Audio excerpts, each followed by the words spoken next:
turn to a totally different topic. I'm sure you've been hearing and reading all about Bitcoin, cryptocurrency, and I'll admit up front, while I have been studying this and debating this with friends for probably hundreds of hours, this entire phenomenon, I honestly still do not understand a lot about it. I've recently invested some money in this, but to be clear, I am not in any way offering financial advice. More frankly, I'm not qualified to do it. One thing seems very clear, and that is that cryptocurrency appears to be gaining more and more momentum. For example, El Salvador recently announced residents there can pay their taxes with Bitcoin. Silicon Valley titans, whether you like his politics or not, CEO of Twitter, Jack Dorsey, he's promoting it as the way of the future. So do you know what a blockchain is? What is blockchain technology? What are the differences between Bitcoin, Ethereum, and a bunch of other cryptocurrencies? What is a Bitcoin wallet? What is an exchange? One thing I can say is that the phenomenon and interest is very real. Here to break it all down, MicroStrategy CEO Michael Saylor is with us. All right, from a distance, I have been following you. I have been studying you. I have spent hundreds of hours with two particular friends of mine. They broke me down. And I wish I knew more. I still can't explain the algorithm. I know what an algorithm is, but an algorithm that never has a final answer, I have a hard time understanding. Why don't you break this down simply for people like me that don't fully understand it? Okay, well, let's start with the basic principle. People came to the United States for two things, property and freedom. And Bitcoin represents property and freedom to 8 billion people. Satoshi created a computer program that would run in a distributed fashion on computers all around the earth. And that program creates 21 million virtual coins in cyberspace. The way it works is he created perfect digital gold on an open monetary network. And so that means if you wanted to save $1,000 and you wanted to have it beyond the reach of a company, a CEO, a government, a bank, and you wanted to have personal custody of it, you could have that with Bitcoin. Bitcoin is a technical solution to give 8 billion people property rights. If I can own $100 in my hand as easily as I can own $1 billion. And we've never had that in the history of the human race. So what does it mean to El Salvador? Well, at El Salvador, you have a bunch of people that don't have a bank, and they don't have assets, and they don't have access to Wall Street.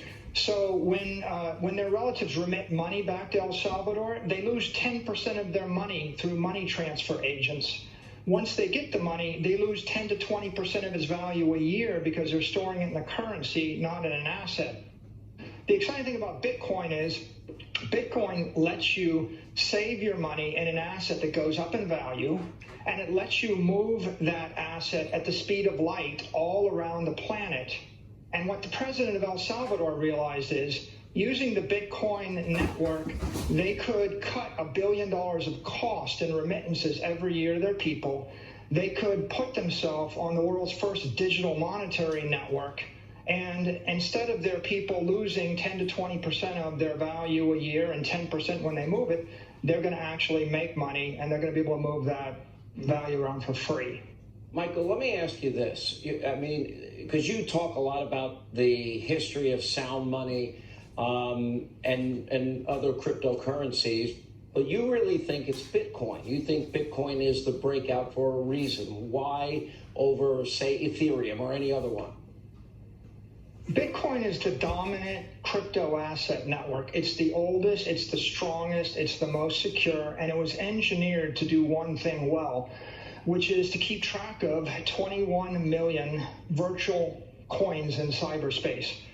The other cryptos are applications, and application networks are focused upon functionality or performance.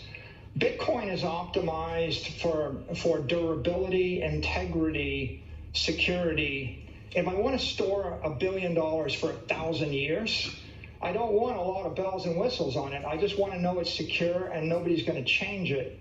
So why Bitcoin? Because Satoshi started with a model of gold, and then he got rid of all the defects of gold. If you took gold and you said you can't mine anymore, you can't use it for jewelry, and nobody can rehypothecate it or short it, and you could take personal custody of it in your head and no one can steal it from you, you would have a better gold. And so Bitcoin is designed to be that long-term store of value. And of course, humans have been looking for a way to store their life force in a store of value for thousands and thousands of years. It's kind of part of the human dream. What do you say to critics that worry that it will lose all of its value? Or what do you say, clearly governments, some seem to be dead set against this. What do you say to them? Well, first of all, it's the most successful technology in our lifetimes. It's grown faster and more powerfully than Google or Facebook or Apple or Amazon. And it's a network and an asset that's held by about 150 million people, and we're adding 2 million people a week. So other than the dollar and the euro, it's the most widely held monetary asset in the world. And there's every indication that nation states are embracing it. Jerome Powell says it's a digital asset. Christina Lagarde says it's a digital asset. The head of the SEC taught a class on it. I think that people understand it's not a threat to the dollar, by the way. What's going to happen is the U.S. dollar is going to be the world reserve currency, and it's going to run on billions and billions of mobile devices. And the digital asset that underlies that currency is going to be Bitcoin. Wow. I will tell you, my friends got me addicted. I'm a student. I'm learning. I'm still on the first chapter of sort of like cryptocurrency for dummies, but I can't read enough of it. I love reading your stuff, and we appreciate you sharing it with us. Thank you. Yeah, it's my pleasure. Up next, to Joe Biden, remember to pack his little sippy cup, warm milk for his European trip. We'll give you that answer and get Senator Ted Cruz's reaction as Joe makes his first appearance on the world stage and sits one-on-one with the hostile actor Vladimir Putin. Straight ahead.